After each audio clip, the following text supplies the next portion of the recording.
Good? Yeah. Is that good? Okay.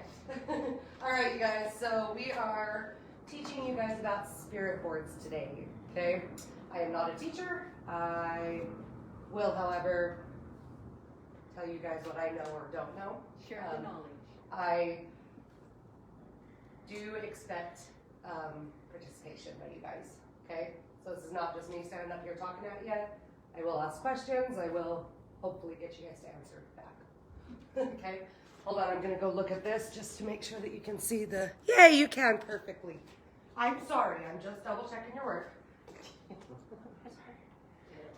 All right, so I brought this little thing so you guys could like look at... It's my mouse pad. So you guys could look at it a little bit closer as well. Okay, first off, what do you guys know about spirit boards or Ouija boards, as most people call them? It can answer your questions. Okay. Anything else? Okay, connect to the other side. Nothing? No? Anything? Can help you talk to deceased loved ones. Okay. I say communications goal for the other side. Okay. Glad none of you guys said they're evil, because then I'd be like, It's just so close. Okay, so the spirit board or Ouija board, I don't call it a Ouija board usually, because a Ouija board is very much has a negative connotation. Hollywood has made it sound like it's the most evil thing and you're gonna die if you use it, right?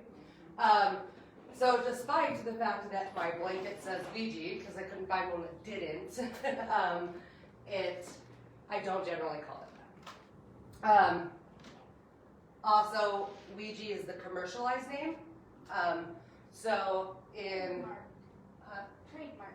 yeah, so a little bit of history about spirit boards or talking boards as well. That's what people call them as well. They could be traced all the way back to the 500s. Okay, there's different instances of people using this tool all the way back. However, in the 1800s, someone decided, I'm going to capitalize on this, and I'm going to make it a game. So he decided to make it a board game. In order to get the patent, he actually had to go to the patent office and talk to the chief patent person. I can't remember what, there's an actual name for it. But, and in order for him to grab the patent, he had to make sure that it actually worked. All right? So, not sure exactly what happened, if he actually communed with spirits or if he cheated a bit, but the chief patent officer actually said, you don't know me, you don't know my name, you have to correctly get my name from the board in order for this to be granted. And like I said, don't know if he cheated, don't know if he actually did it, but he spelled out the guy's name, he got the patent right then and there, okay? So, my personal thing is, he probably had his like patent attorney like look into it and find out who the officer was and get his last name. Because he was actually a Christian and he was very much being ostracized for this because it's of the devil. Okay? It's not, just so you know. Anyway, so that's how the Ouija board kind of came about. It was actually banned in several places from the late 1920s till the early 1960s, because it was so taboo, scary, whatnot, right? And it can be scary, absolutely can be scary if you don't use it correctly, all right? So now we're going to go over kind of does anyone have questions on the history? We're going to kind of go over what makes a Ouija board. So the reason I brought this is because while this is fancy and a great representation, this is more what a Ouija board usually looks like, or a spirit board, okay? There are several things that a spirit board has to have in order to be a spirit board, okay? It has to have a yes or a no, has to have the full alphabet, it has to have the numbers from 1 to 0, and then it has to have at least a goodbye, okay? Most have a hello as well. And then the other thing that you need is some kind of a seer tool. So most Ouija boards, spirit boards, whatnot, come with this shape right here. It's kind of an upside down heart, and it usually has a hole about right here that's either a hole or has glass. This is called a planchette. Okay. If for some reason you don't have a planchette, you can also use a clear glass or bottle. You just need something that can move and be seen through. All right. Other than that, there are really no rules. Okay. I prefer something more natural, so like wood, things like that. Some people prefer to just go buy a Ouija board from a store. Some people, want to meticulously make theirs from metal or whatnot. Do I have any comments? Okay. Anyway, so it doesn't really matter in the scheme of things. For me personally, I know what I like and I know what I want to use. So I would never go to the store and just buy a Ouija board. For many other reasons, which we'll get into in a little while. Yeah, so you can make them out however you want to. We are going to. Anyone have any questions about that? Okay. So the imagery on a lot of them is usually, especially the commercialized ones, is usually the same. Okay, there's the sun, there's the moon. There's usually some kind of a tarot figure in the other corners. You'll usually see them in these colors. These are the normal colors, the standard colors, whatever. Traditional, that's the word. That's the word that apparently isn't in my vocabulary. So that's how you will normally see it, but it could be any colors. Like I have a wooden one, and it's kind of hippy-dippy because I'm kind of hippy-dippy myself. So there are no rules on coloration, if that makes sense. Yeah, I think that's all I have for that. Not all for the class. Okay.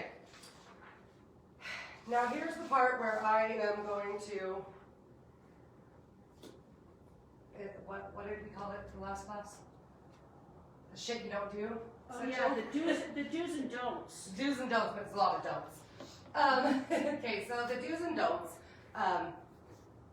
And I will say the shit you don't do multiple times, just so you guys are aware. I swear like a sailor, you're going to try not to. Even though Jesse yells at me and beats me because of it. Okay, so we're going to start with the do's, okay? When you are, actually no we're not going to go do's and don'ts. We're going to go seance versus spirit boards. I didn't do this one last time. So does everybody know what a seance is? What is a seance? It's you hold hands with everybody and you have a medium call the spirits to come down and visit you for a reason. Okay, well, a spirit board session is also a type of seance. Mm-hmm. So a seance is just communing with the dead, communing with the spirits. You can do seances in many, many different ways, but I wanted to bring this up here because a lot of people think that they're two very separate things, but this is just another form of a seance. A seance generally just has someone who's the communicator, so like you said, a medium, and then sometimes there's bystanders that like to just watch, which I personally think is a terrible thing for many reasons. And then there's usually someone that is the scribe, okay? They kind of take down all of the messages that come through. Same with a spirit board. When you're doing a spirit board session, especially as a beginner, because this is not a beginner thing, it really isn't. Never do it by yourself. That's inviting trouble, okay? I always say to have at least one other person working the board with you, and this is if you are good at it, if you've done it before, have the experience, at least have one other person that is working the board, and then another person that is your scribe, okay? So 3 people total is what I would say is the bare minimum, okay? Yeah? Why is it inviting trouble? Why, if you do it by yourself? So sometimes you can invite in a spirit or entity that you don't necessarily want, right? One that actually means you harm. Usually, if that happens, it freaks you out, right? If you're by yourself, you're more likely to just freak out, run away, break a board, things like that, which are all not good things. So generally, if you have other people there, at least someone can kind of keep a cool head and be like, hey, we need to close this down, we need to get it done, quit, finished, right? Because if you do those things, such as leaving your board open, breaking your board, just freak out, run away, whatever, that entity, whatever it is still there. You have not banished it, gotten rid of it. In fact, breaking a board is probably one of the worst things you can do when you're in the middle of a session. Because then you have literally just broken the only portal to close this off. Like, there are other things, like very involved things that you could do to close that portal, but it's not easy. So that's definitely why I say that. Hope someone wants you to show your mouse pad towards the camera more so that they can see. Okay, will someone tell me if that's on the mouse, or on the camera? I'm waiting for it to catch up. Yeah, it looks like it. It is. They said back, not so close.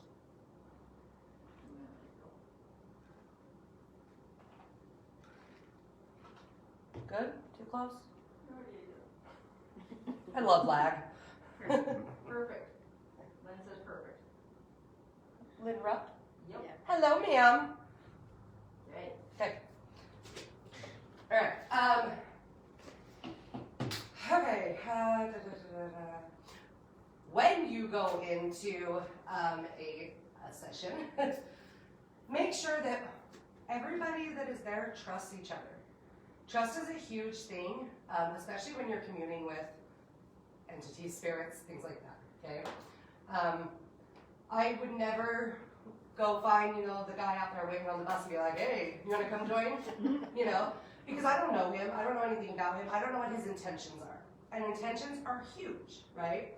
So, if his intention is dark, demonic, whatever you wanna call it, there's all different phrases, that's not what I would want in my session, okay?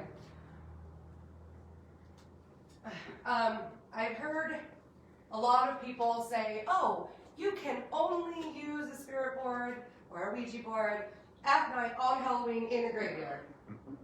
That's absolutely not true, okay? Well, first off, you should never use a spirit board in a graveyard. That is so disrespectful.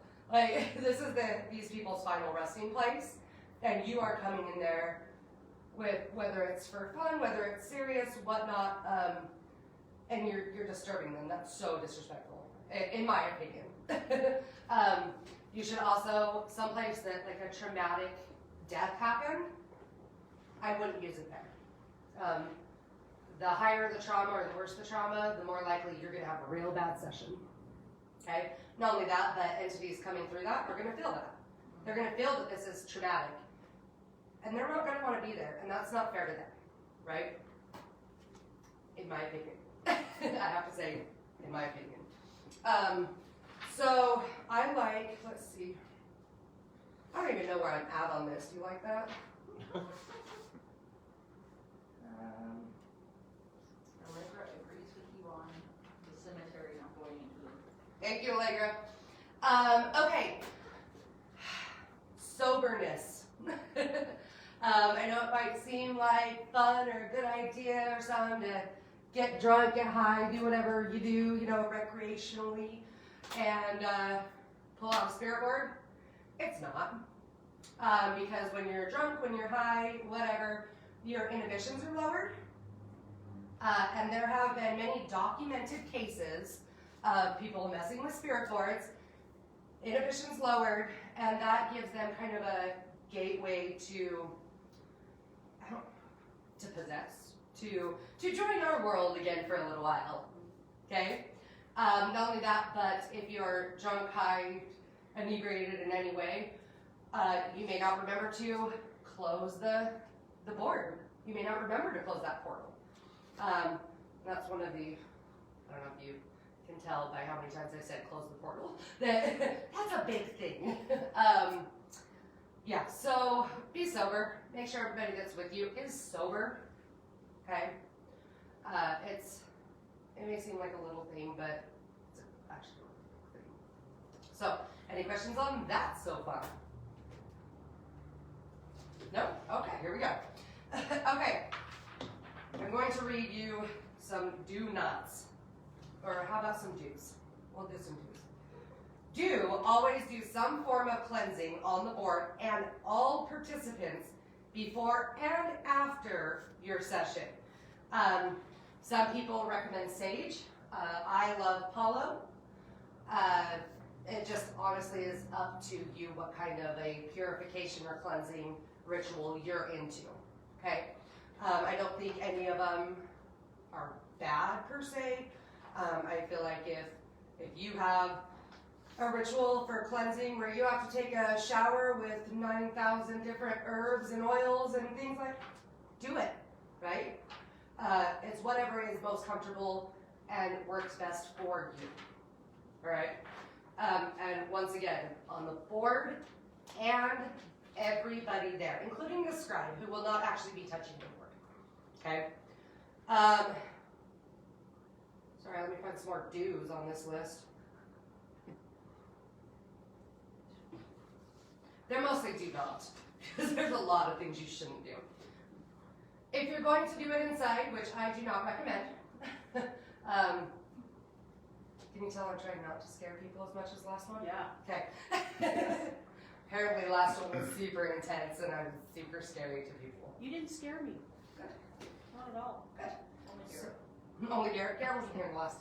Yes, it was. Were you? Yeah. Did I scare you? Because we agreed that we were gonna do one in his house. Oh, I don't remember that. that's true. I remember that. I said. Okay, so if you are going to do it inside, which I do not recommend, I personally would not do it in my home. And that's saying something.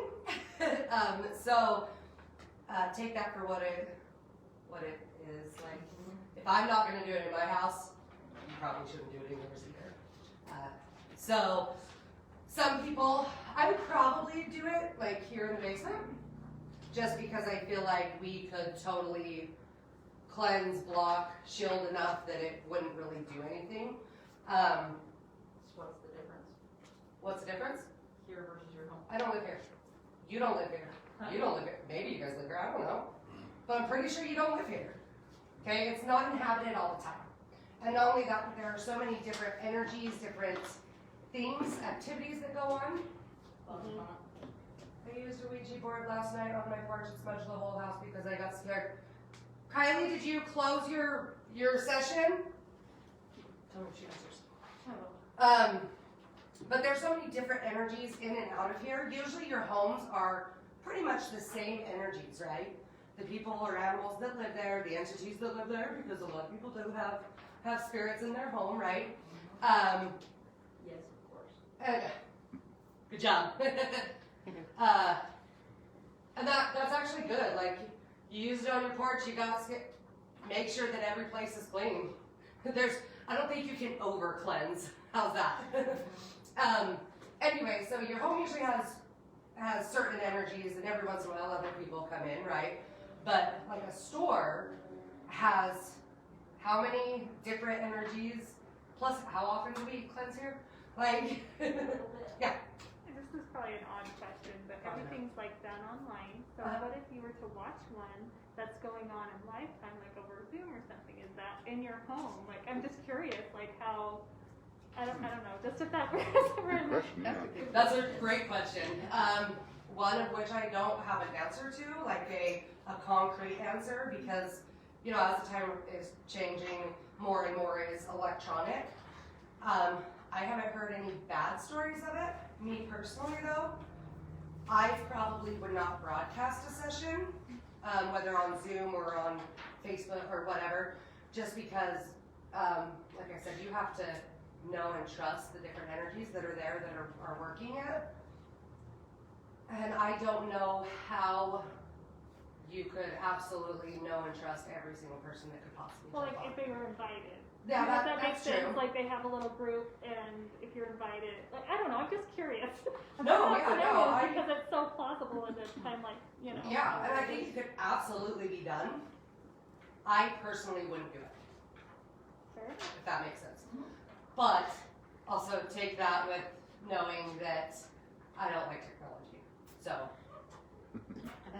yeah, I am very much a write a letter and mail it person, not send an email. And I prefer to do things by hand and electronically, so that could maybe color my answer. Do you know what it means when the planchette keeps moving to the moon on the board? Did you ask it? Was it? It's Kylie. Okay, Kylie, did you ask it a question and it kept moving, or did you, were you just sitting there? Were you awaiting an answer? Were you, what was going on? I need a little more context. Sorry.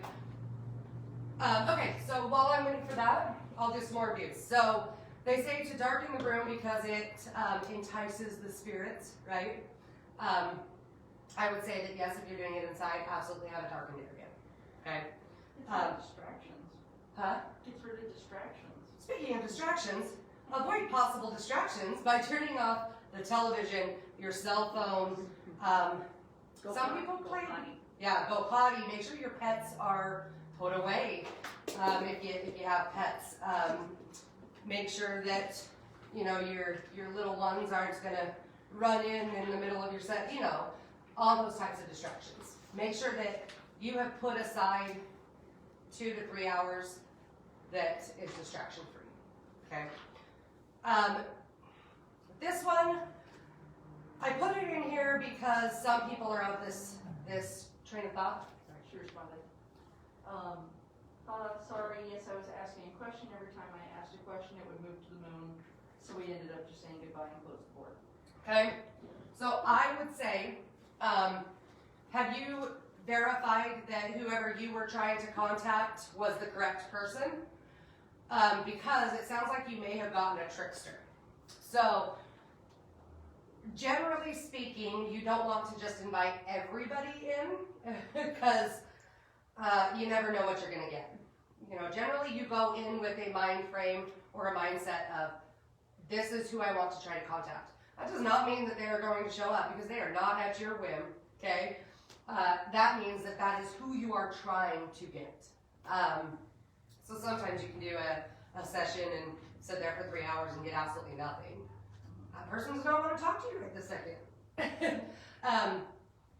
Anyway, so I'm asking, did she respond back? Not yet. Oh, I just see a big one. If you verified that it was the person that you were trying to communicate with, and it just kept going to the moon, it could be a couple of things. It could be there was also interference, because it would be foolish to think that only one spirit's ever going to come near you. You know, was that? I saw a comment come through, You but can read to dear if you want. oh, Allegra. Right, to only invite someone familiar and specific is still being heard. You did not verify who it was. So knowing that, I'm really happy that you closed it out and didn't continue on. Because you never know what their intentions are, right? So you very well could have gotten a trickster, you could have gotten someone that meant harm, if that makes sense. So any crazy things like that, which I actually get into in my paper notes, so that I wasn't on my phone because Jessie hates it. Anyway, anytime something like that happens, close it out. Okay? Unless you have called someone in, you have verified that it is that person, and they were maybe a trickster. You know, maybe that was their personality. That's a bit different. But if you don't know who it was, close it out. Okay? Whenever anybody out here asks a question, will you please repeat it? She's having a question.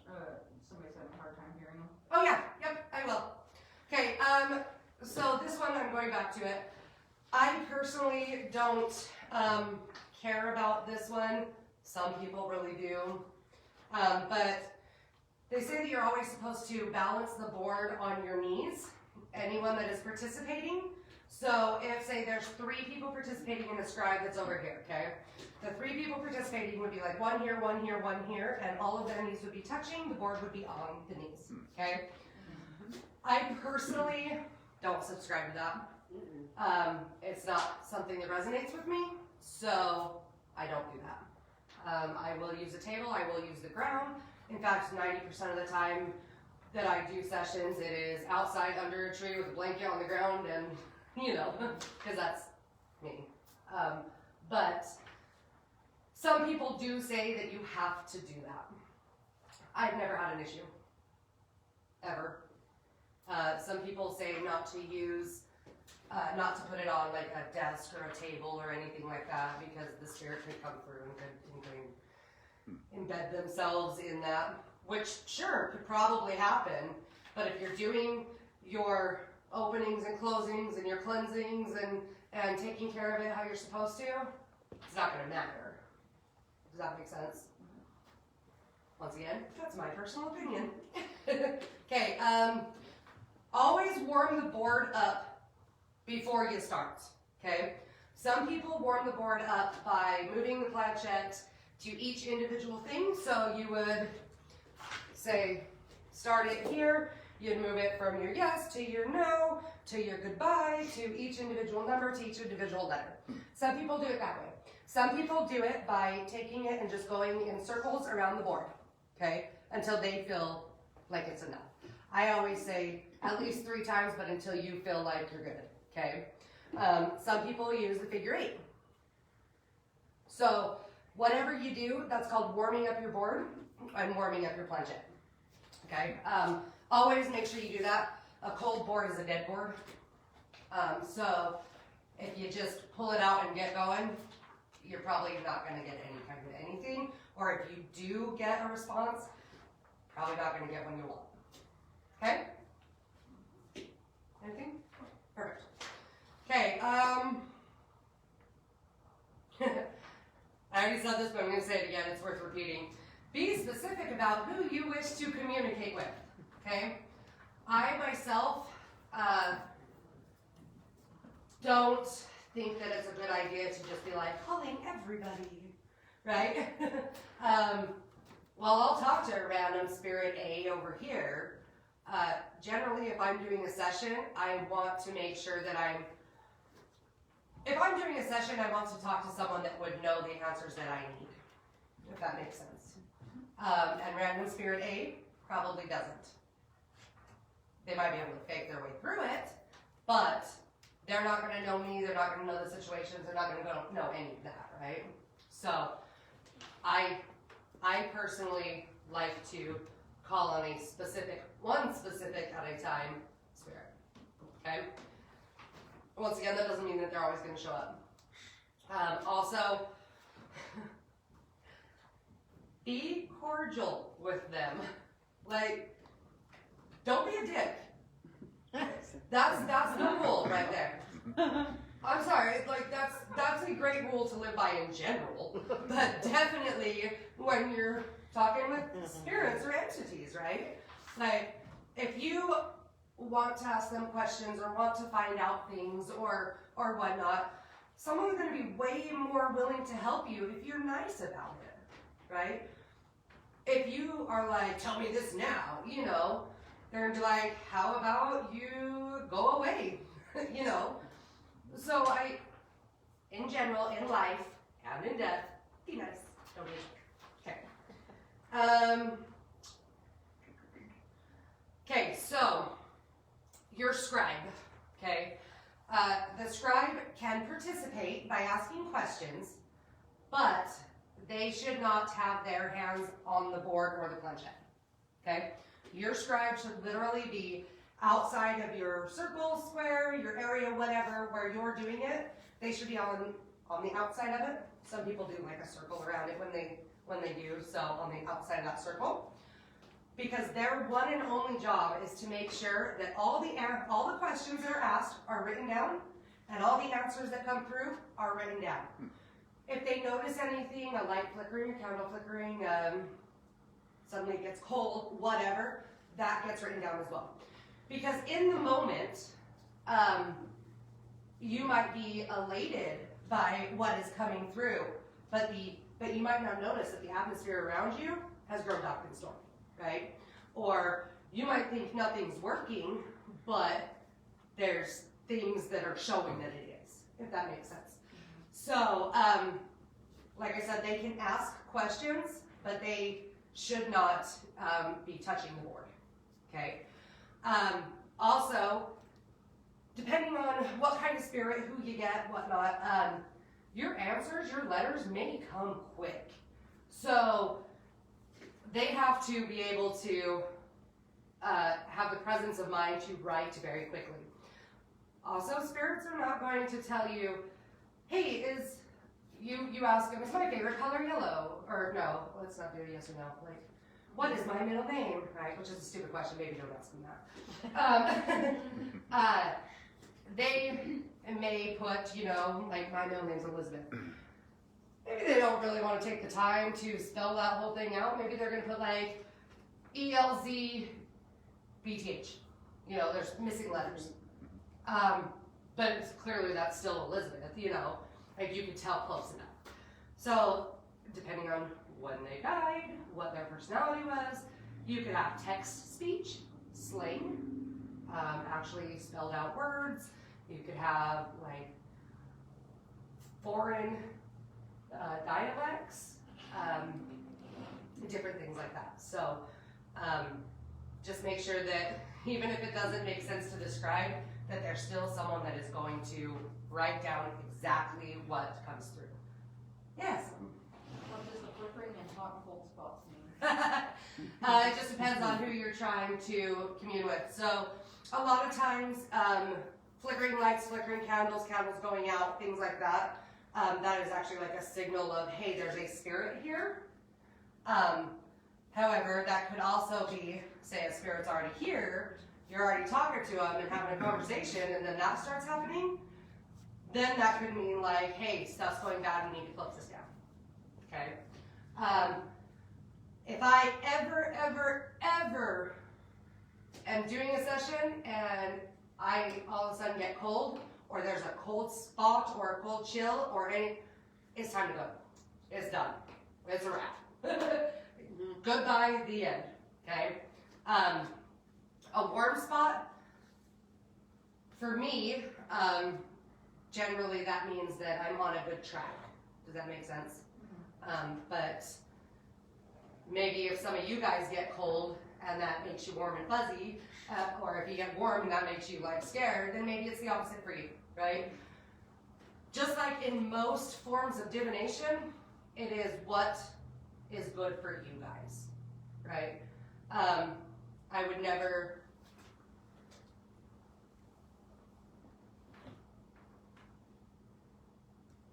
yeah, I like both of those answers.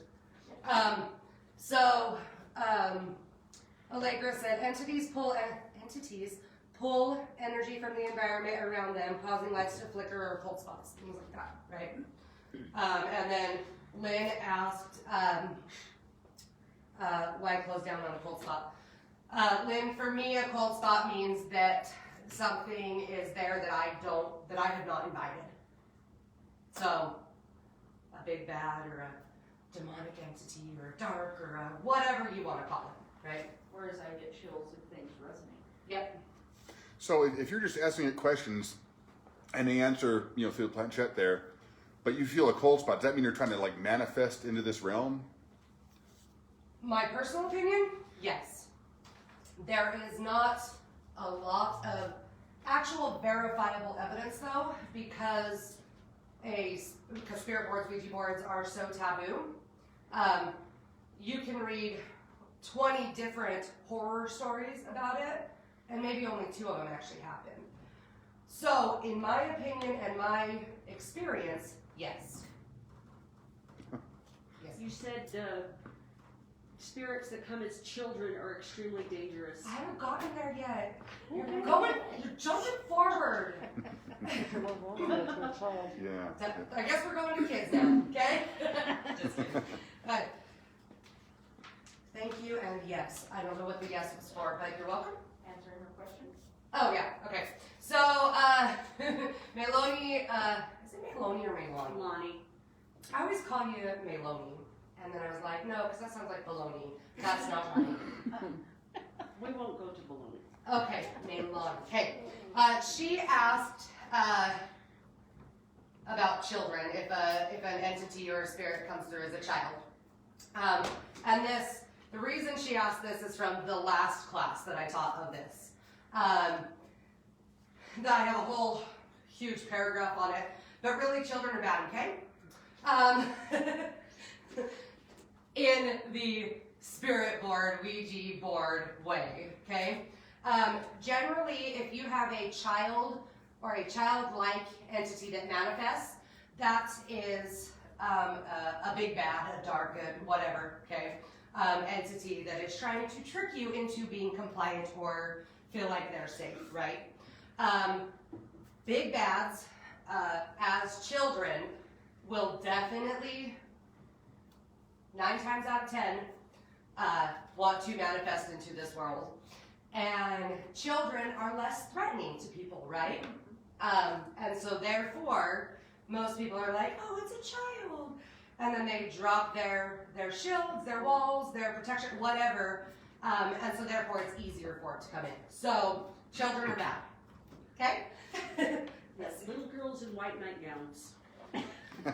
Yeah, man, you want to teach my class? I remember you said you went home and transcribed the whole thing, huh? I recorded everything you Yeah. said and put it in my book. So, specifically, white nightgowns, okay? Which is really funny because if you watch horror movies, a lot of times you'll see like little girls with pigtails and white nightgowns, and they're creepy. Well, carry that over to spirit boards, okay? The only exception is if you are trying to contact a child, okay? Which I don't recommend for a lot of reasons. Generally, if a child passes away, it's not generally natural causes, right? Like, they didn't die of old age. They usually died something traumatic, a disease, something like that. And they're little. They don't know how to process that as well. So I personally don't feel like it's fair to them to try to connect with them. And everybody has their own opinions on that. That just happens to be mine. So I personally would not do that. Not only that, but going back to, oh, I'm trying to, contact this spirit who's an 8-year-old girl, oh, well, an 8-year-old girl comes through, but maybe it's not the right one, right? So I just make it a hard and fast rule that kids are bad, okay? Okay. Okay, we're still on dues though, aren't we? Okay. Do have fun. Okay. It's a serious thing. It's it can totally be scary. It can totally be frightening or upsetting, or because you never know what's going to come.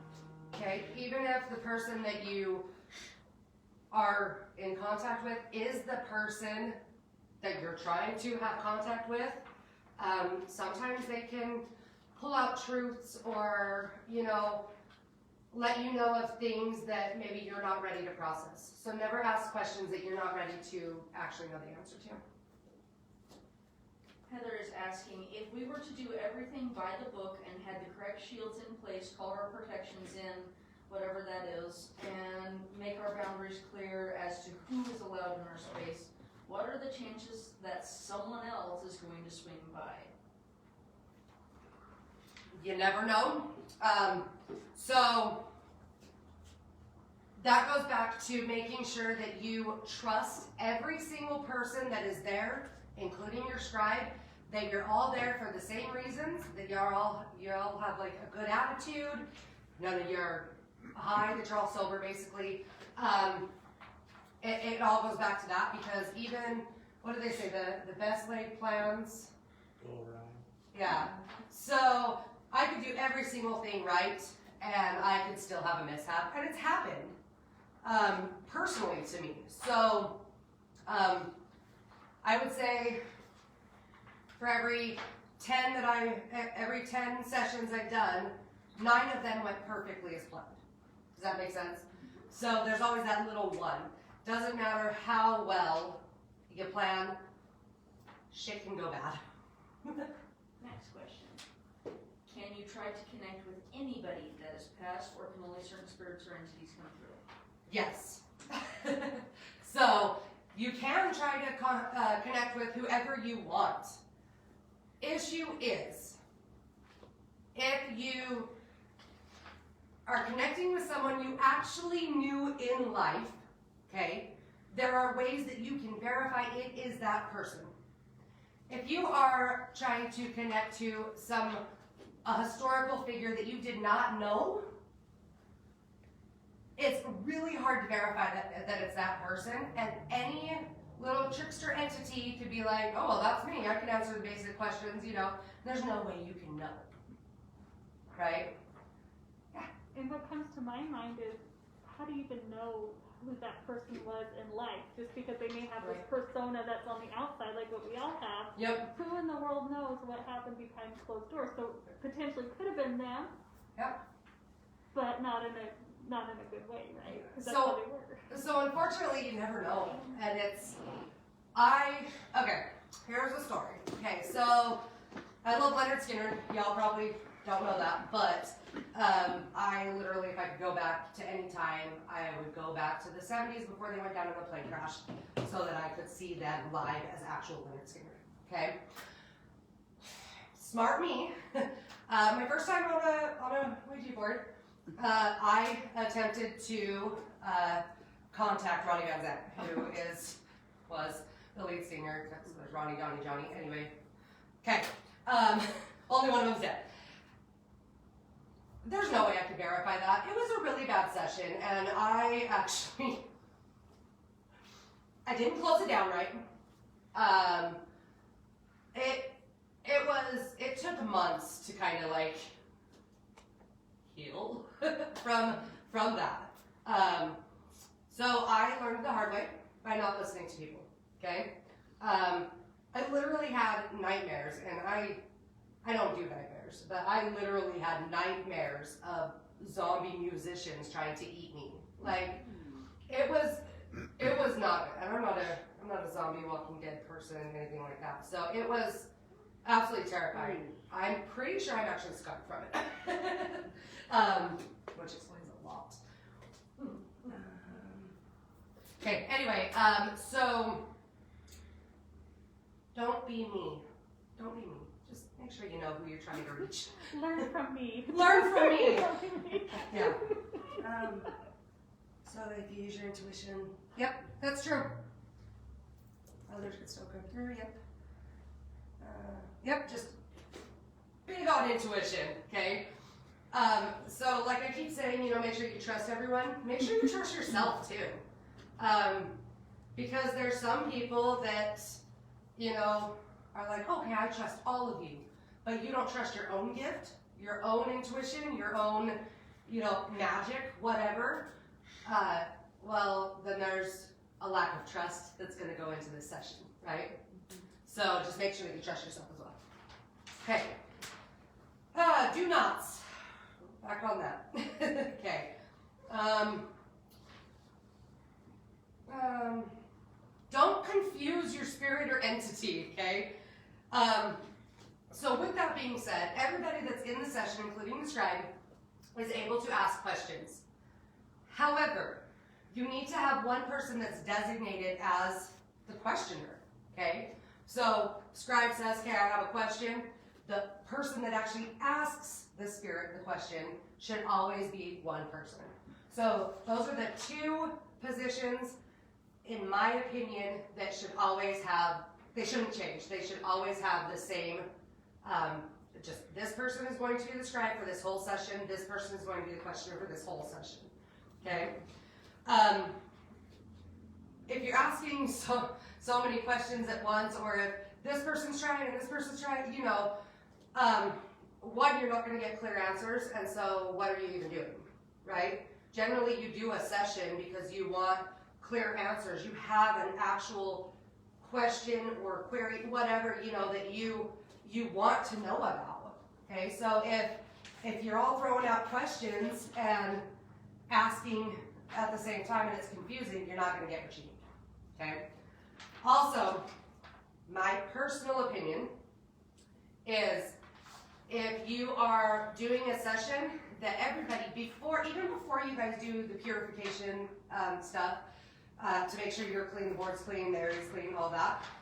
Even before that, I would say that you guys, everybody, including the scribe who's not even in the circle, gets together and decides who they are going to try to contact. Because, say it's us four, okay? I may want to contact my brother. She's going to want to contact her grandma. She wants to contact My dad. her dad. He wants to contact Grandpa. grandpa, whatever, okay? They're definitely not the same person, right? You're not going to want to do a session and try to cram all of those people into one session, okay? So sit down, talk about it, and say, okay, this session, we are going to try to contact this person, okay? If that person is my person, I would probably be the querent, okay? If that person is her person, she's probably going to be the querent. The stronger the bond, the easier the communication. So I probably wouldn't try to contact my great-great-grandfather, because while I met him, I was this big, you know, when he died. I think it was like 2.5 maybe. Like, I know him from pictures, okay? Probably not going to try to contact him. But my grandpa or my brother, I would absolutely try to contact, right? So don't try to cram more than one in at a time. If you want to kind of have a super strong session, you could say, all right, Jesse, you never met each other, but I met your grandma, right? So we could, did you meet her grandma? Did you meet her? Okay, well, if someone else met her grandma, we could have those people, because they all have that little bit of of that little connection. Even though she wasn't my grandma, I met her, I enjoyed her. I have at least a little bit of connection. It just makes it stronger. Okay? Any questions? Okay. All right. Do not just ask yes and no questions. Like, while you're going to get answers, and they're going to be good answers, and it's going to answer your questions, right? If you're going to do this and you're going to disturb them, like maybe a little something, a little more in depth. Okay? Yeah. Heather would like you to introduce yourself. Hey, I'm Hope. I'm the weirdo that always ends up teaching all the kind of darker, more taboo things, because that's my jam. And I'm also not afraid to be the creepy weirdo, so I'm not really a teacher. I just like to talk to people, apparently, but I expect participation. Okay, is that good enough? Can you use your board to talk to spirit animals or guides? Yes, I have a whole section on that. I will, who was that? Brandy. Okay, Brandy, I will come back to that. Just remind me. Remind me after I talk about how to dispose of a board, okay? Just remind me, because I have a section about that. And I think it's super important, okay? Allegra loves who you are. Thanks, Allegra. I love who you are, too. Okay, so, assign one person, let's see. Forget where I'm at, okay. Do not ask questions you don't want the answer to. Also, don't ask, am I going to die? Or, because you are. But don't ask, when am I going to die? Because you know what, if they say 6 months, what are you going to do for that next 6 months? Worry. You are going to do nothing but worry, and you're sure as shit not going to live, right? So, don't ask things like that.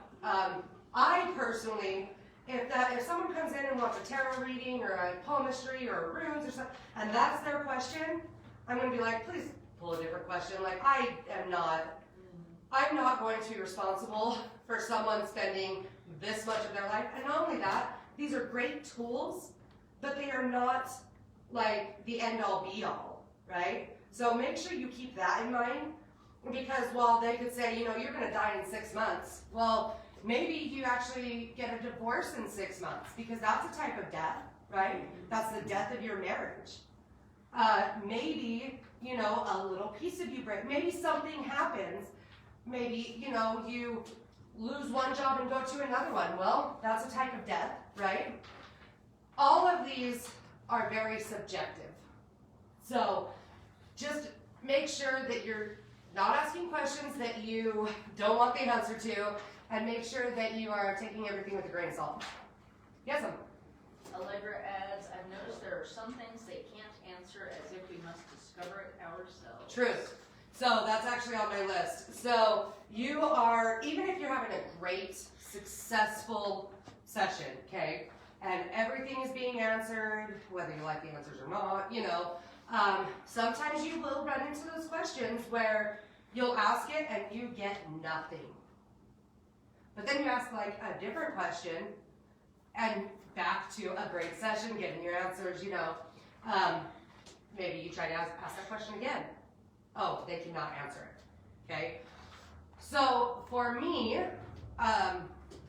there's that whole fate, free will, destiny, kismet, all of that stuff, right? For me, that's kind of what I think. I think that there are certain things that they're not allowed to mess with, okay? And if they were to give those answers, then maybe that would mess with that thread, okay? Also, maybe it's just because of how it's worded. Because you can have a question, but it's all in how it's worded.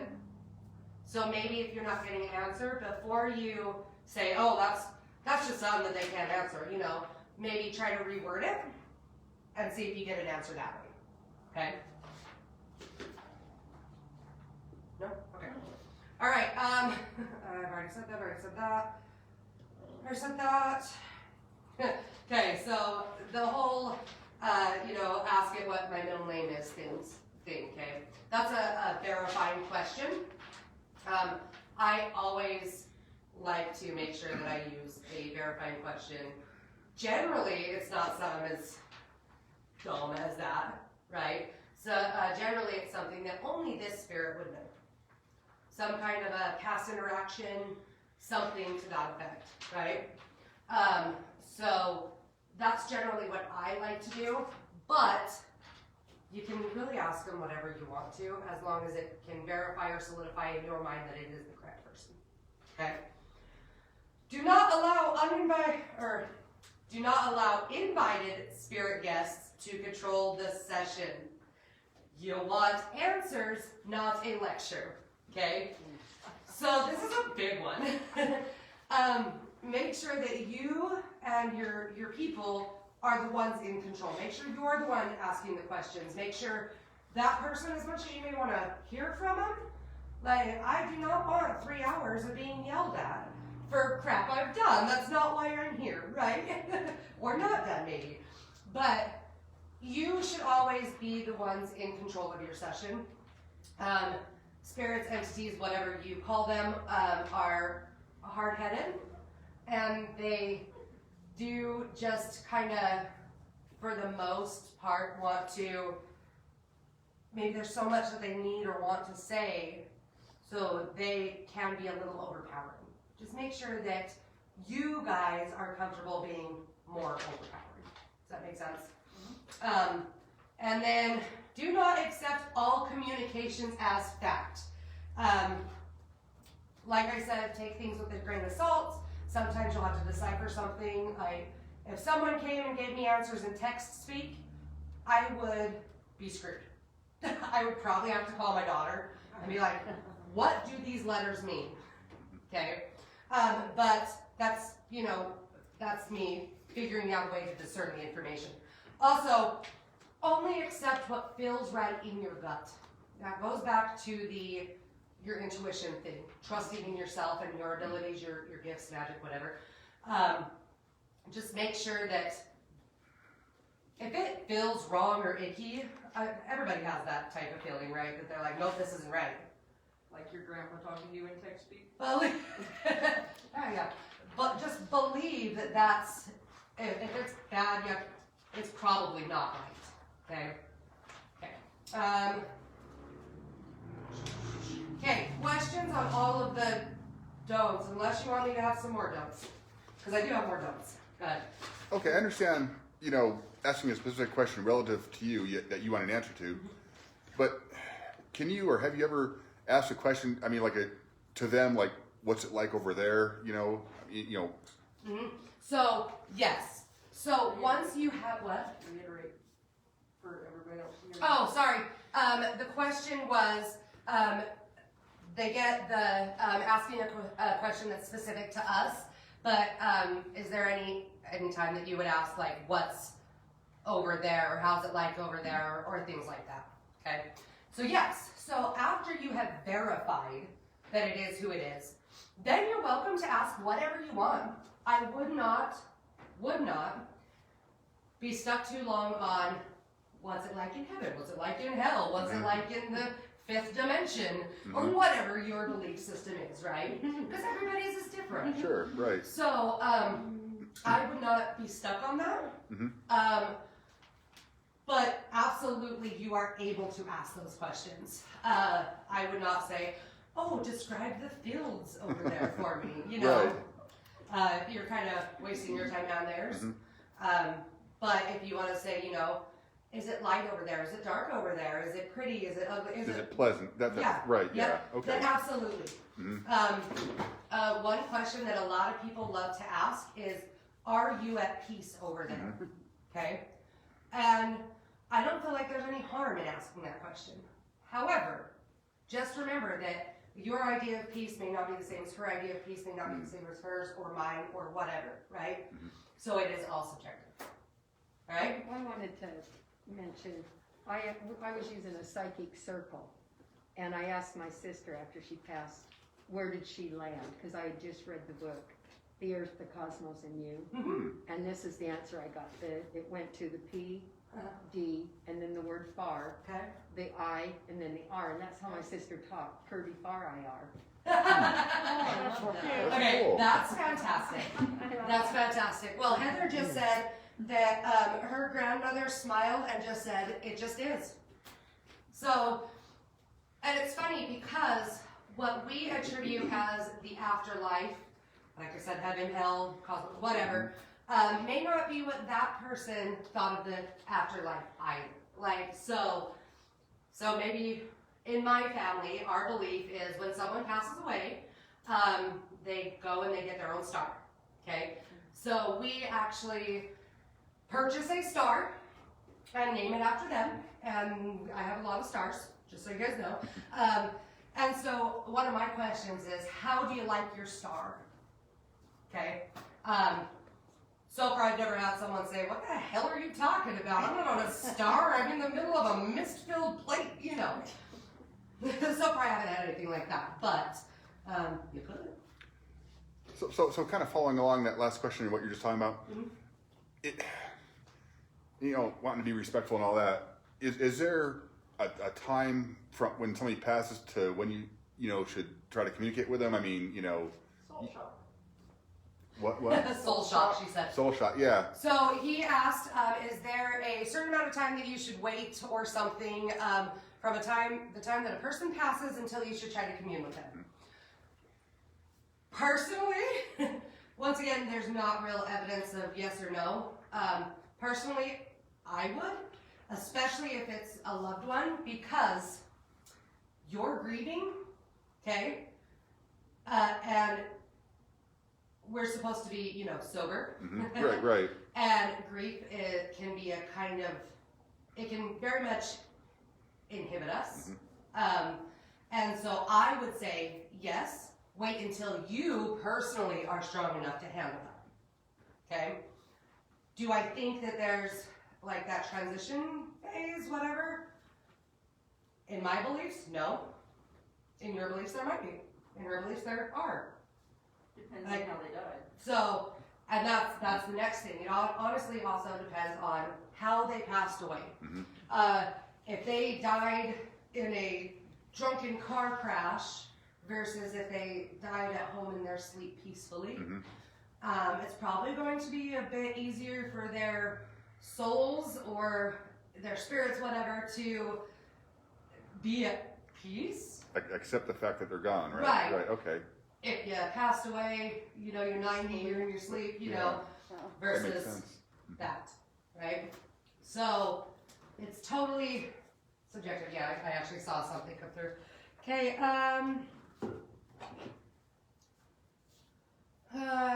Diane says they aren't over there. They are here with us all the time. We just can't see them. Yep, and that's your belief, right? So, it should be pretty easy for you to contact them, right? Heather said, my grandma was staunch Mormon, so I found this to be quite revealing. Heather's a medium. And she thinks the time for contacting Oh. someone. You think the time for contact is a month. Diane says, my mom was Mormon too, and now she communicates that it's all BS she was taught here. It's nothing like that. All right. Wow. And then Heather said, definitely circumstantial. McKenna said, wouldn't grief also be a large draw for negative energies? Yes. Okay. So, there's no, I'm sorry. That's fine. I don't technology well, okay? Yes, so grief would definitely, because your shields, everything's down lower, you know? So, the lower your inhibitions or your shields or whatever are, the easier it's going to be for malicious entities, spirit, whatever you call them, and I always say that every single time, to be able to come through. So it's going to be so much easier for them to be like, hey, this sounds like this looks like a good place for me to land right now, because hey, they can't even raise their shield against me, you know. And not all spirits, entities are like that. But some are, unfortunately. Okay, where are we at, time-wise? Oh, good. Okay. All right. Any other questions about do's and don'ts? Perfect. Okay, so I did not get into this in the last one because the last one was like super beginning and it was subtitled "Shit You Shouldn't Do." So this one I'm gonna kind of get into it a little bit of kind of the actual workings of a board. Okay. So I've already told you, you know, make sure that you have someone that can scribe for you and that there's 2 people at least on the board, right? It also depends, how many people can be on the board also depends on how big or small your board and planchette are, okay? If you don't have a planchette and you're using a glass bottle or a glass cup or one of those, I've seen people that actually use they're like glass pebble things, for like, I don't know, fish tanks maybe? I don't know, I've seen people that use that, okay? Which, whatever, it works, right? It depends on how much space you have, okay? You should always have at least 2 fingers on the board, on the planchette, sorry. I said on the board, but I didn't planchette.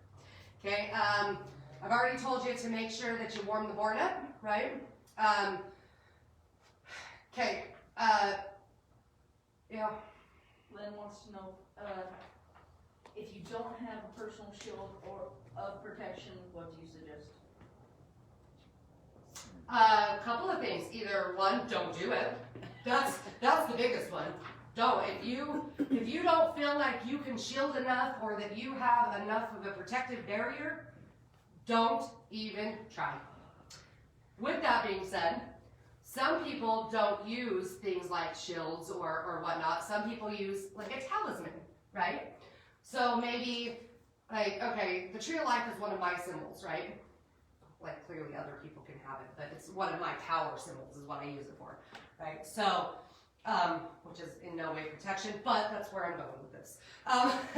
So if I don't have a shield, but I have that and I'm using it as my protective element, right, then I'm still protected. I'm just not shielded, right? So it is really what helps you to feel protected. But if you don't have something like that and you do not feel like your shield or whatever you want to call it is strong enough, thick enough, good enough, that means that you are not trusting in yourself, which means that you should not do it. Now you said protection is not a shield. What's the difference? Like you said, your talisman is you're going to be protected, but it's still not a shield. So what's the difference?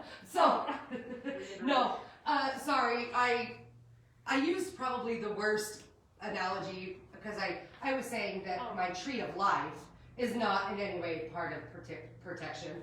If you know anything about the tree of life, protection is not its thing. But that's the first symbol that I could think of. But what do I use for one of my protection symbols? What do I use? My pent. Oh, there we go. My pent. Okay, so I have a pent. This would have been a better one. If I'm wearing my pent and that is my protection, not my shield, then I'm still protected. Does that make sense? The confusion was when I said the tree of life, but the tree of life isn't actually for protection, so I kind of was just talking out loud to myself. Did that make any sense? So protection and shield are not the same thing, is what I'm saying. Or Yeah, so protection is shielding. So no, they're not the same thing. So shielding is the manifestation of a psychic shield of some sort that keeps things out, right? So whether that's entities, energy, if you're an empath, a lot of people do that. If you have an amulet or a symbol that is, for you, means protection, such as a pent, then that's still protection. Either of them are protection, right? But they are two different things. So, I don't know. I would say that shielding is more of keeping other people's energy off of you, whereas protection is... If it gets through the shields. Yeah. Yeah, if it gets through the shields, that's a good way to put it. So for me, I'm really great at shielding. If for some reason I wasn't, then I would probably shield and use whatever my personal protection amulet symbol, whatever it is. And then that means I have this one that they have to get through, and I have this one that they would have to get through. Yes. Oh, shoot, raise your hand first. I Yes. think confidence in yourself is a good tool in shield. I agree. That goes back to that whole trust thing. Mm-hmm. Because if you gotta have confidence in yourself, believe in yourself, to be able to have that you can do what needs to be done, right? So getting your shield, getting whatever. But if you cannot shield and you only have a pendant, I would also say to make a circle. Okay? A lot of people do that. They do make a circle. So a circle can be made with cascarilla, with just regular white chalk, with salt, white or black. I would do both, a mixture of, just because white salt is great for purity and blocking, but black salt is great for keeping the bad shit gone, right? Yeah. See, I was going to ask, along with the shielding and the protections, can you use, like crystals around your sessions there for grounding and whatnot? Yes. So I use crystals for everything. So Okay. yes. By the way, hot chocolate that you get at 7 o'clock in the morning and finish at 4:20, not the greatest. But I finished it. Hold on, let me finish that. Let me finish this. So I use crystals for everything. The things that you wouldn't think crystals are good for. I literally should find ways to incorporate them. I'll give you a tarot reading, and then we're going to add some crystals into it as well. That's one of my things. So, yes. So I have okay. Do as I say, don't as I do. Remember that, right? Okay. I do sessions by myself a lot. But that's because I have done it a lot, and I know myself, and, I am confident in my abilities. So I like to use tourmaline and labradorite because if I'm going to do a session, it's always going to be someone that I know or whatnot, you know, but it's usually for healing purposes. And labradorite is, well, it's a mystic stone, so that's great because like that helps with your different abilities, but it's also an all-purpose healer stone. And so I think that's a great one to incorporate. Tourmaline, right, is going to be amazing for protection. And then I'll also put like obsidian, sometimes jet, black kyanite, things like that, because all of those are great for protection of different kinds. So there's physical, there's spiritual, there's energetical? Energetical? That's not the word. That's not the word. Help me. I know, but you killed my brain. Okay.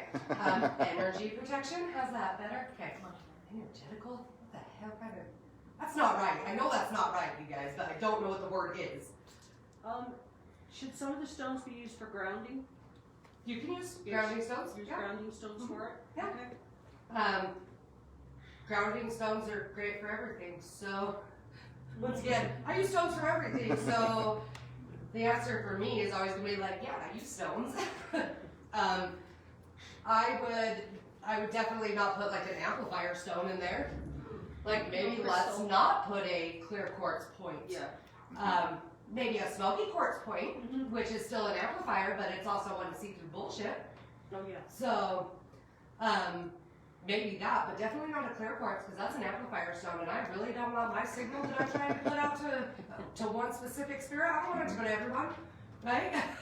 So I'm probably not going to use that. Okay. Okay. That's Where were like turning on a lighthouse. we? Yeah. I don't want to do that. No. Maybe one day I'm just going to be like, hey, we're going to turn the lighthouses on. You won't see me again. But Hey, no.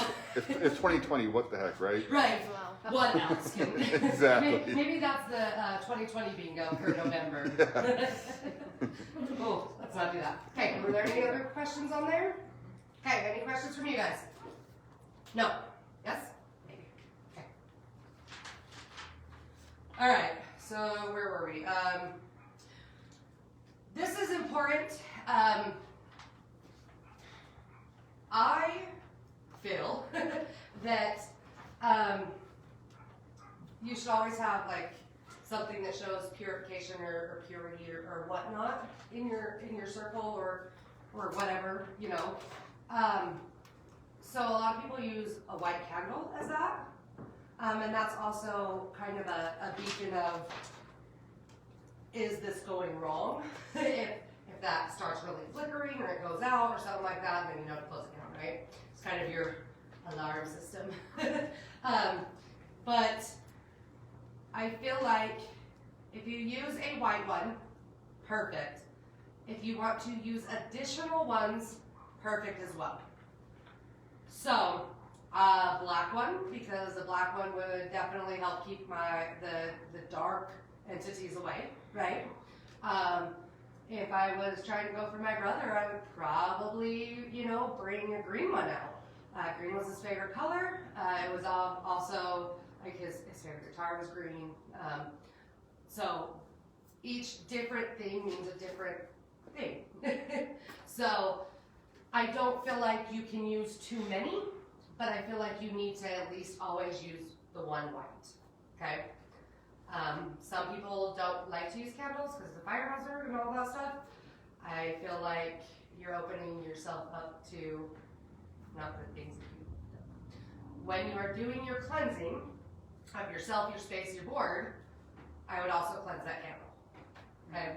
So I actually have an oil that I make that I anoint my candles with, and that's what I use to do my cleansing on the candle.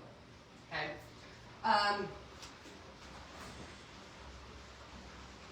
While it is great and probably the easiest to do your session at night or in the dark, you can do it at any point in time. Okay? 4 o'clock on a Monday afternoon in the middle of a park, you could do it, right? It's just going to be a little tougher to connect. Okay, so just remember that. Also remember that not every time you're not going to always get who you want or what you want every single time. So here are some signs that you've got a bad, negative, or dark spirit. The planchette will move in a figure 8 by itself. Okay, this is after you've warmed up and you've opened up and everything. There's that. The planchette will move to all 4 corners of the board in any order, not stopping along the way. It will count down the numbers. So from your 0 to your 1, it will move across the alphabet either in order or backwards. Either way, but it moves across both. It will move from side to side of the board, from one side of the board to the other, then back and forth continuously. It will just continue doing this even if a question isn't asked. And if any of these happen, don't continue, right? But also don't get up, run away, break the board, don't do any of that. Make sure you take your planchette and you go straight to goodbye. Okay? That's closing your portal. Yeah. Is there anything that you would need to say to like make sure that everything is goodbye? No, well, not generally, because the more you put out when something like that's happening, the easier it's going to be for them to come through. Does that make sense? Mm-hmm. So if they go the 4 corners and you're watching this and you're just like, all right, y'all, go away, you're giving them that additional time instead of just like peace, done, goodbye. But I mean, when you go to the goodbye, should you say goodbye or just? So I personally always say goodbye. This session is ended. The portal is closed. Okay. That is my personal thing. Mm-hmm. If that resonates with you, use it. If some other form of goodbye, that's it, we're done, it's closed, whatever you want to say, yes, say it, okay? Just like when you open, you should say something like, welcome, we are inviting in whoever, we only want whoever. I always say, none of your bullshit's gonna be tolerated. Just because that's me. That's how I am. Be like, okay, well, I can be nice, but if I have to be mean, we'll close this down and we'll be done. Okay? So I just make sure that they know that I'm the alpha.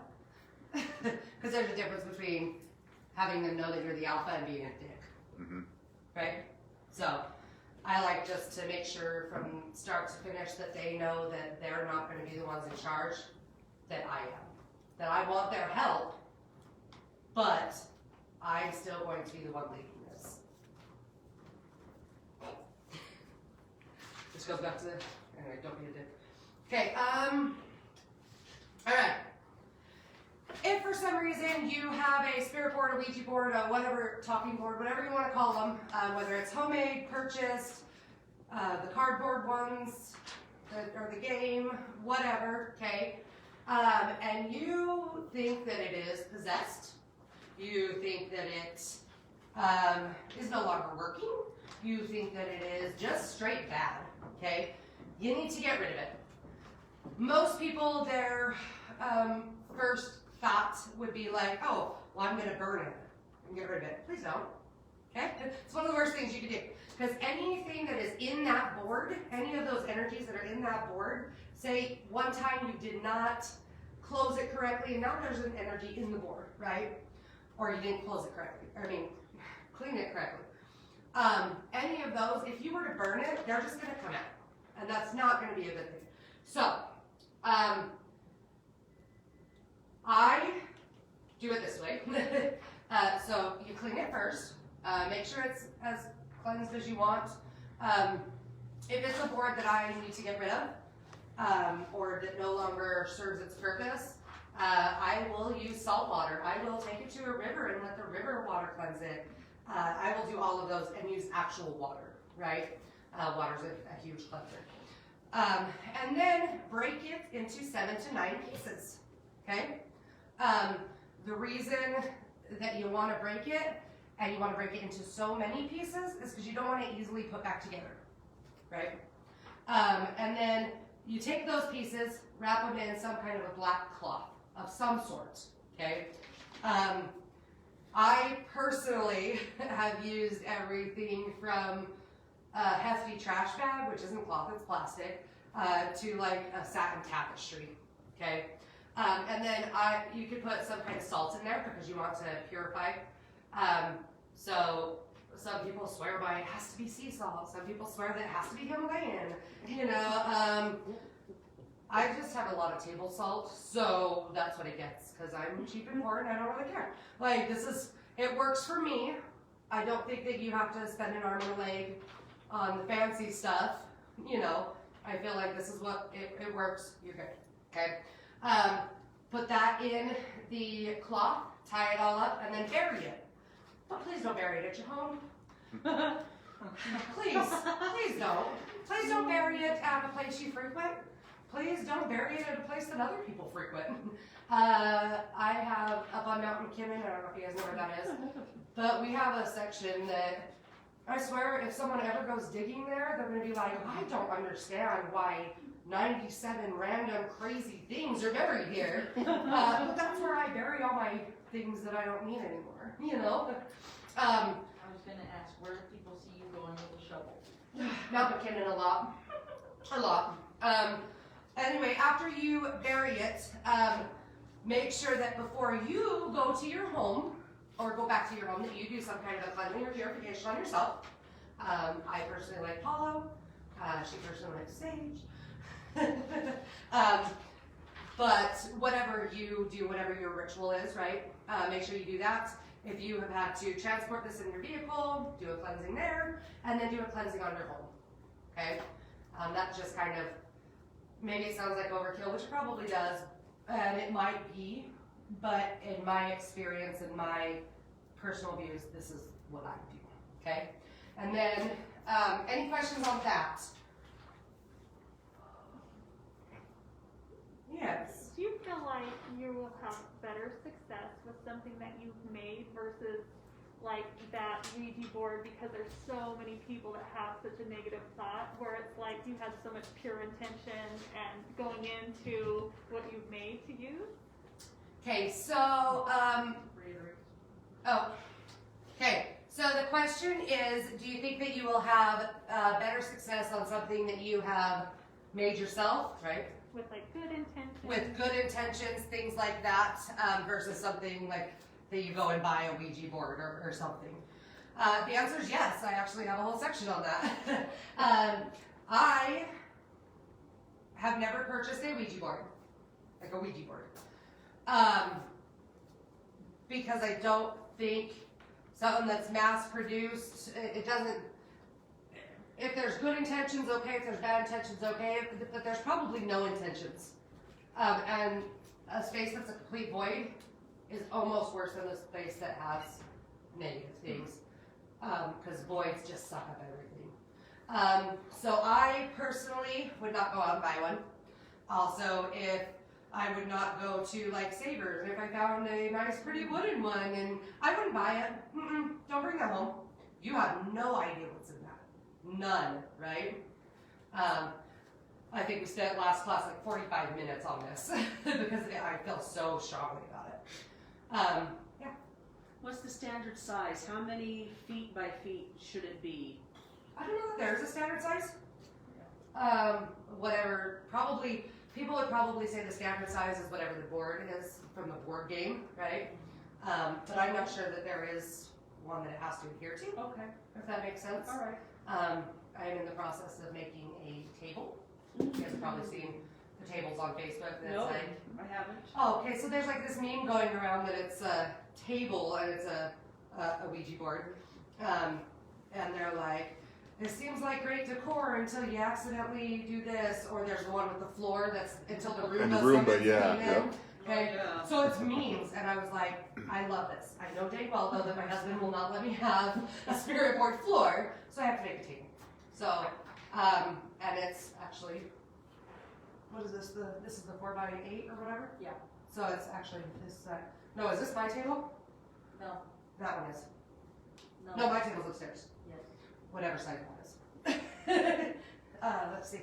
I have a round one with moon phases on it. Perfect. I look over here like there's a camera. It's over here. Perfect. So I don't know that there is, I feel like it's whatever you want. Okay. Seriously. 'Cause I wanna help my daughter make one. Yep, where is she? I thought she was coming today. I thought you said that there I were gonna be ways that you were gonna work it out so that she could come. really wanted her to be here, but at least this is, she can watch it at home. Right. So I don't think that you have to have a certain size. However, with that being said, I would definitely not, like, this could totally be used as one, Mm-hmm. but I don't think that two people, I don't think that at least two people, if not more, could have their hands on a planchette on this, right? And what is the rule? Don't do it by yourself, right? So this is probably too small, okay? I don't think it has to be huge like this, okay? Yes? So speaking of, since that one is so small and flat, my thought was, is it a bad thing if your planchette goes off of the board? Yeah, so actually planchette etiquette is what I was gonna go into. Yeah. So Good. your planchette should not leave your board, ever. Unless, of course, like, while you're actively in a session. Guess we should clarify that, because when you close up and put it away, to get it off the board, you never leave your planchette unattended on the board, okay? Whether it's a real planchette, whether it's a makeshift bead, bottle, glass, whatever, do not leave it unattended on the board. Everybody, I'm gonna make you say it with me. What are we saying? Do not leave it unattended on the board. This invites anyone and everything, anyone and everyone, anything, good, bad, ugly, whatever wants to latch on, hey, they're gonna. And you have left that portal open for them. Even if you have gone through, you closed your portal, you've said goodbye, right? If you leave that on there, your portal may be closed, but very easy to open it right back up. You're right? Back door is ajar. Correct. Correct. They're gonna sneak you back door. Mm-hmm. Yep. Are you okay? Jesse's dying. Anyway, so do not leave your planchette unattended on your board. Do not let it fall off. If you are in an active session, you should not take your fingers off the planchette. So, if there are 3 of you working the board and 1 scribe, there should be at least 6 fingers on that planchette at all times. Okay? Because you need to do at least 2. Some people use 4. Depends on how big the planchette is. I have a planchette that's this big and we wear a necklace, or I have a pretty big planchette. Anyway, everybody should have at least 2 fingers on the board or on the planchette at all times while that portal is open. Okay? Just like you have a designated scribe, a designated querent, right? You also need to have a designated planchette cleaner-upper, for lack of a better word. Okay? So once you have done all of your stuff, you are closing your session, you are goodbye, portal's closed, they will then take that planchette, they will do whatever the purification is, whether it is, like I said, sage, water, if it's water soluble, if it's good with water, Apollo, whatever, they will then make sure that is cleared, make sure that is cleaned, and then whatever you keep that in, they will make sure it is in there and it is secured. So you could have it in a fancy little bag, right? I don't know what's in this fancy bag. I don't know whose fancy bag this is, but you could have it in a bag. You could take a tapestry or a little altar cloth and wrap it. You could take a hand towel and wrap it up. But whatever you do, make sure it's wrapped up, okay? Because if you do all your cleansing on that, you do all your cleansing on the board, you put everything away, and you put the planchette and the board in the same place, you have now just left your planchette on your board unattended, right? So there needs to be a barrier there. I always feel like it's easiest to wrap up or put the barrier around the planchette than it is around the board. Okay? That's just my personal thing. So, though my board does get wrapped as well. So, yeah. At least your planchette needs to be wrapped or secured in some way. A lot of people think that the eye, the seer eye that's on your planchette, right? A lot of people think that if you look through that you'll be able to see the spirit. That's bullshit. That's actually a huge thing. Everyone's like, you can see the spirit. No, you can't. No, you can see the letters on the board. Okay? Unless you're on some hallucinogens, and then what do? You shouldn't be messing with the board, right? Anyway, so don't fall for that, because that's the dumbest thing I've ever heard. And I hear it a lot. A lot. Okay, so any questions on anything so far?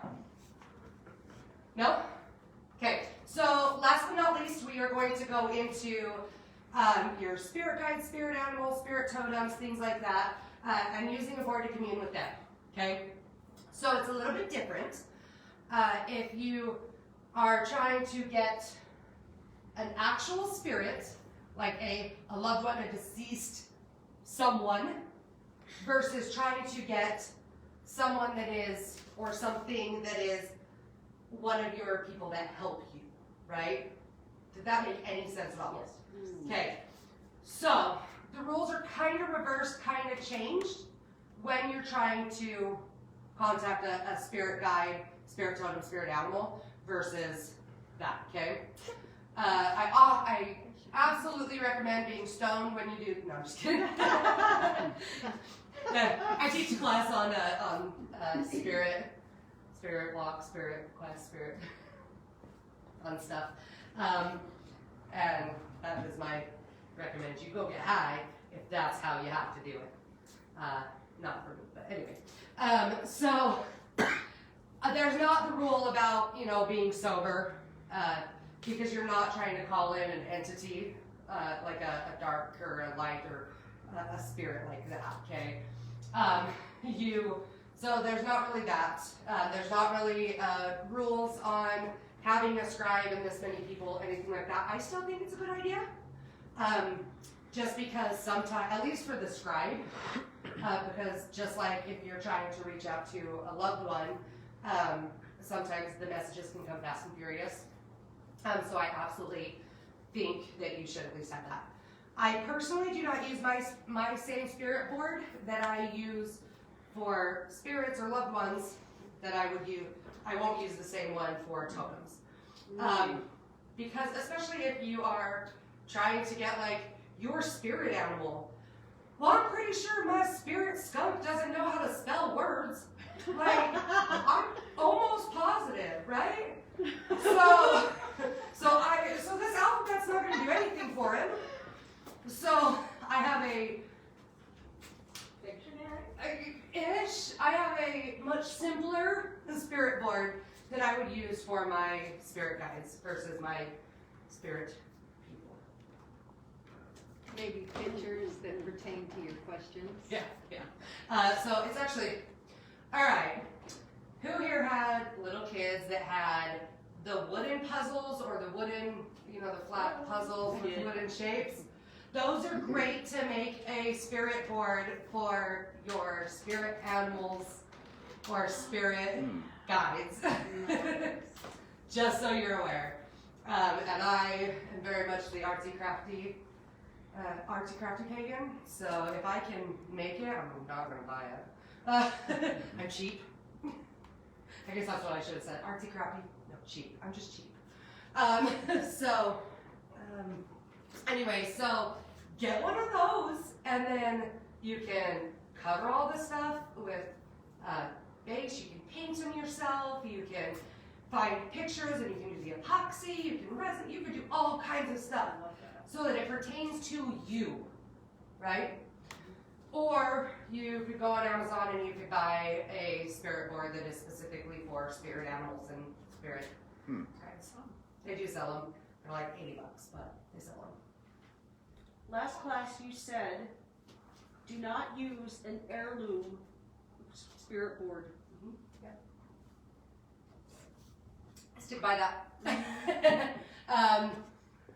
If my great grandfather, the one that, I was this big when he died, if he had a spirit born, pretty dang positive he didn't. But if he did, and it was passed down to me, I'm not going to use it. I'll keep it. I will absolutely keep it as like a memento. I'm going to make sure that it is absolutely closed at all times. No chance anything can come in or out. But I'm not going to use it. Reason being, you don't know what they have used it for. You do not know what energies, what spirits, whatevers are in that board. You don't know if they cleaned it right. You don't know if they cleaned it at all. You don't know how it was stored. You don't know anything about it, right? And while I don't so much fear the unknown in this, I fear the unknown, okay? I don't know what's in it, and I don't want to know what's in it. So that goes back to you find one at Savers, you find one at the VI, you find one at a swap meet, you have a friend of a friend whose cousin's dog, uncle's dog walker, has one and gives it to you, don't use it. You don't know what messages You are left. just don't. Maybe I'm just a wimp, but I'm not going to use it. Okay. Any questions on any of that? Saying you have one that way, that's an antique. What? Say you have a spirit board that's an antique. Yeah. Like an 1898, the big, one of those. I have one. I was going to say, tell me you have one. Yes, I do. Paid a lot of money for it. Is there any way to cleanse those? You can cleanse it all you want to, but you're never really going to know if everything has been cleansed out of it. So me personally, I still probably wouldn't use it. And I definitely would not use it. I don't know a way that you could foolproof cleanse something. I don't. But I would definitely have that, and I would definitely display that. Like, me personally, I would be wow. Should take a picture of it and send it so we could see it. Yeah, That's super exciting. I keep it separate, the planchette and everything, Yeah. in different areas of the house. One's in one place and then the other part's in the other part of the house. So, yeah, I've had it, 5 years? Oh yeah, about that. Yeah. We've never used it, but Yeah, better safe than sorry. Because I'm pretty good at cleansing stuff. I don't even know that I could cleanse it well enough that I would feel comfortable using it. So pretty much once a spirit touches or passes through something, it leaves its mark like forever. Then. Pretty much. So it's going to have some kind of a mark. That doesn't mean that it's Right. there, Mhm. but some kind of mark. So my board is my board is my board. Yes, other people can touch it, but or use it, but only if I'm there as well, right? I feel like it's a very personalized thing. I have an analogy for that, but I'm not going to say it because Doug might fire me. So, but I feel like I could totally go ahead and have a session with all of you guys, but not let you guys use it without me. And I think that's a good rule Yeah, to that makes live by. perfect sense. Yeah. Like seasoned cast iron? Yeah, sure. That was not the analogy, but yeah, I know, sure. It's a lot better. That way, could you keep going off camera? There you go. Sorry. I don't like camera technology. Okay. Any questions? This is usually the Q&A time, but we had questions all throughout, so. And you were thorough. yeah, very. Mhm. I'm satisfied. All right. Did I miss anything from the last time? I don't think so. You did tell us what stones are good for it, so yeah, you got that part. I was trying to make this one not as scary. Apparently the last one terrified people. I was fascinated. I'm not afraid of this class or the other one. So, yeah, generally if you see a class that I'm the one that's going to be teaching it, it's probably usually something a little more taboo or creepy or the things that scare people. That's generally my thing.